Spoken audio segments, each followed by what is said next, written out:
Hello everybody, welcome back to my channel M.I.P. I am your host Sai and I'm back with another movie review. Today I am going to be reviewing a 2008 film titled Rolla. Without further ado, let's get started. Roll the intro.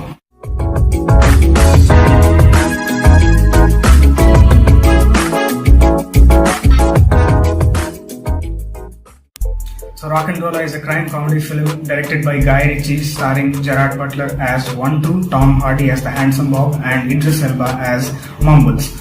The trio is part of a shady gang called as Wild Bunch, basically a gang with criminal history. The trio tries to invest in London real estate at a time when it is booming, all thanks to an underworld don named Lenny, played by Tom Wilkinson. Lenny is the guy who is orchestrating this real estate boom by illegal means. He has high-profile connections and strings that he can pull in order to land illegal deals through the back door. Being the conniving guy that Lenny is, he scams the trio and they eventually end up owing him a huge amount of money. And Lenny is not to be messed with, as he has henchmen and fixers working for him, and there will be consequences if they fail to repay the money that they owe him. Meanwhile, Lenny lands a deal with a Russian billionaire who offers to pay him a huge pile of cash, and he also gives him an antique painting as a sign of goodwill. Somebody tips in advance the trio of the transaction that is about to happen. Completely unaware of the parties involved in the transaction, the trio assumes that it's a great opportunity to steal the money and repay their debt that they owe Lenny. Meanwhile, the painting also gets stolen from Lenny by someone, and after changing series of hands, it somehow ends up in the hands of the Wild Bunch, the trio. I use these vague terms somehow and somebody as umbrella terms for everything I don't want to spoil. Meanwhile, the Russian grows very suspicious of Lenny and sends his men after him. Lenny, aware of the threat from the Russian, sends his men to track the painting down. The Russian also sends his men to track those who stole money from his bank. To simplify, the Russian is after Lenny, Lenny is after the trio, and the trio is also being chased by the Russians. This paves way for a very circuitous, complex and extravagant plot. So how does the plot unfold? Will the trio manage to mitigate the threats that are converging on them? Watch the movie to find out. Coming to my thoughts on the film, I really liked how the movie kept me engaged and riveted with its complex plot.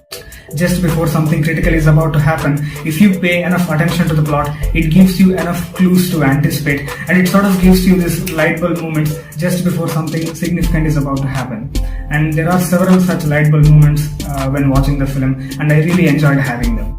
The comedy in the movie is unconventional, dark and subtle. Coming to the characters, there is hardly any character development in the film. I felt like the characters lacked a little depth, except for maybe Tom Hardy's character, who has skeletons in the closet that nobody can foresee. In a way, what they really did with Tom Hardy's character is kind of funny and completely unexpected. While Tom Hardy and Gerard Butler's characters stand out, Idris Elba's character just fades out of the limelight for some reason.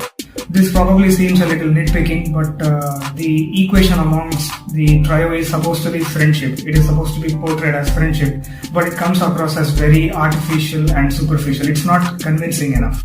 The movie also seems to lose its traction here and there a little bit, and also the pacing in the movie occasionally feels dragging, but fortunately the movie picks itself up and intensifies as the plot heads to the eventual climax. Towards the end, there is this one colossal final twist which almost flips the entire plot on its head and hits you out of nowhere. I certainly did not see that coming. On the whole, it was a fun experience watching the movie. The movie reminds me of a couple of other films from the same genre, namely Snatch and Lock, Stock, Two Smoking Barrels. They are probably better versions of this movie. You should probably check them out. I'll hopefully review them someday. Now, when I did some research, I found out that all these three movies were directed by the same director, Guy Ritchie himself. So Guy Ritchie seems to have an knack for these sort of films where the characters play into each other's schemes, the plot becomes extremely complex and twisted, and a particular character's actions will have consequences and repercussions for other characters entangled in the plot. So the bottom line, the movie is above average and delivers just enough to keep you entertained. It's a one-time watch film. So that's it for this review. Hope you guys enjoyed it. If you have seen the movie, let me know your thoughts in the comment section below. Do check out a couple of other movie reviews that I did on my channel. Thank you for watching. I'll be back with another movie review. Until then, keep musing and stay happy. Bye.